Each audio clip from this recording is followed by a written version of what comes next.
सोचिए, जहाँ एक ऐसी जगह 230 सालों से लोग खुदाई कर रही है, जहाँ करोड़ों रुपए खर्च हो चुकी है, जहाँ 6 लोगों की जान जा सकी है और फिर भी कुछ नहीं मिला।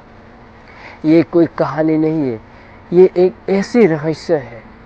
आइए चलते हैं ओक आइलैंड, जहाँ दुनिया की सबसे बड़ी खजाने के खोज पर। नमस्कार दोस्तों, मेरा नाम परेश देमानी, मैं हूँ मिस्ट्री एक्सप्लेनर।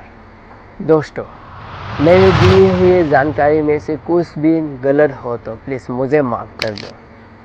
हाँ दोस्तों, वीडियो में आगे बढ़ने से पहले मैं आप लोग को एक छोटा सा रिक्वेस्ट करना चाहूँगा। चैनल पर पहली बार विजिट कर रहे तो प्लीज़ चैनल को सब्सक्राइब करके मुझे मोटिवेट कीजिए। दोस्तों, कनाडा के ईस्टर्न कोस्ट पर नोवा स्कॉटिया स्टेट में एक छोटा सा द्वीप है, सिर्फ 57 हेक्टेयर का। इसका नाम है ओक आइलैंड, एक प्राइवेट आइलैंड जो मोहनबोय पानी में घिरा हुआ है। देखा तो सीधा साधा लगता है और एक सुनसान जमीन, दर्द पानी और एक सुनसान ज़मीन, लेकिन इस ज़मीन के नीचे कुछ छुपा हुआ है जो दुनिया को आज भी समझ नहीं आया। ये सब शुरू हुआ साल 1795 में। एक गर्मी की दोपहर, डेनियल एम्सिगेनिस नाम एक 16 साल का लड़का ओक आइलैंड खेत ढूंढने निकल पड़ा। चलते चलते उसने जमीन में एक ऐसी चीज देखी,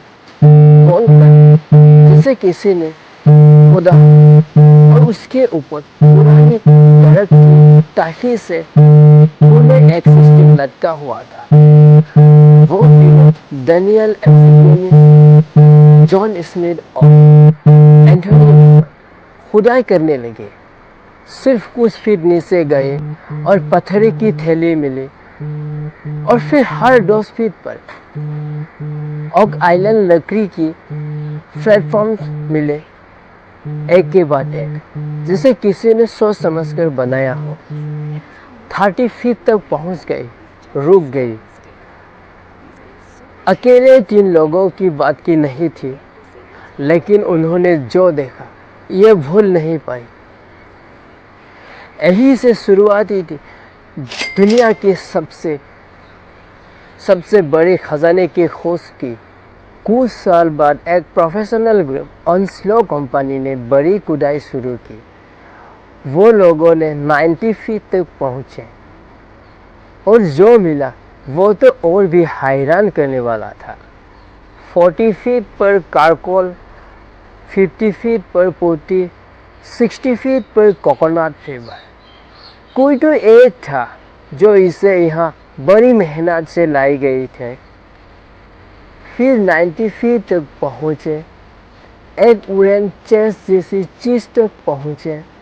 रात हो गई, सुबह उठेंगे और खजाना निकालेंगे, यही सोचा। लेकिन सुबह होते ही वो लोग हैरान रह गए। रात में 60 फीट पानी से भर गया, समुद्र का खारा पानी। कोई तो था जो इसे नहीं चाहता था कि ये चीज़ मिले। इस जगह का नाम पेट गया, दमानी पीट, पैसा डालो लेकिन कुछ नहीं मिलेगा। आगे की खुदाई में एक और बड़ा रहस्य खुला। 500 फीट लंबे टनल से समुद्र से जुड़ी हुई थी। कोई भी 90 फीट से नीचे खुदाई करता है, समुद्र का पानी सीधा अंदर आता है।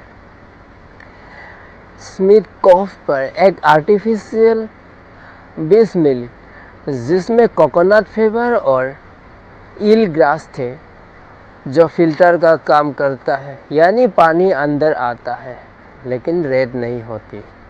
सोचो, सैकड़ों पहले ये किसने बनाया? बिना मॉडर्न टेक्नोलॉजी के, बिना मशीन के, किसी ने एक ऐसा सिस्टम बनाया जो आज भी फेल है। कोई इंजीनियर था, कोई प्लान था, कोई बहुत बड़ा रास्ता।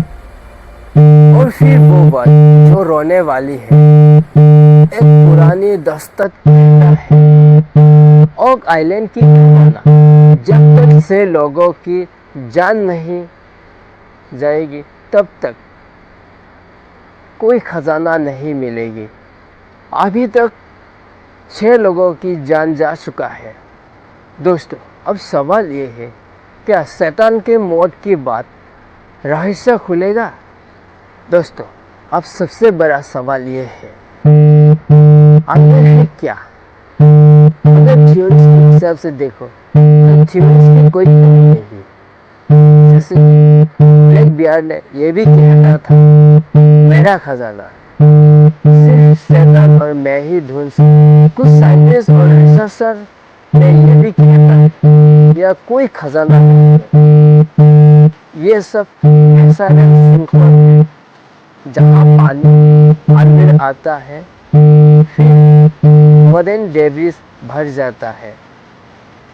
अगर उस हिसाब से देखो तो लोग खुद ही गधे को मन बना लेते हैं। दोस्तों, लेकिन सवाल ये भी है, कोकोनट फीवर, फ्रूट टनल, ये सब चीज़ें खुद नहीं आ गई तो ही उसे लाने वाला चीज़ है क्या? आज भी इसका खोज जारी है। 2014 में हिस्ट्री चैनल ने the curse of Oak Island show शुरू किया। रिक और मार्टिन लोजिना, दो मिशिगन ब्रदर्स, मॉडर्न टेक्नोलॉजी लेकर इस रहस्य को सुलझाने निकला और आज भी लोग देखते हैं, क्योंकि खजाना आज तक नहीं मिला। हर चीज़ एक नया सवाल उठाती है, हर खुदाई एक नया रहस्य छूट जाती है। 230 साल हो गए, करोड़ों रुपए खर्च हुए, आज तक 6 लोगों की जान जा चुकी है, और फिर भी मणिपीठ ने अपनी असली राज अभी तक किसी को नहीं बताया। क्या सच में यहाँ कोई खजाना है, या ये एक कुदरत का करिश्मा है? Thank you for watching. दोस्तों, अगर मेरे दिए हुए जानकारी में से कुछ भी गलत हो प्लीज़ मुझे माफ़ कर दो। तब तक के लिए बाय बाय, जय हिंद। फिर मिलते हैं अगले वीडियो में।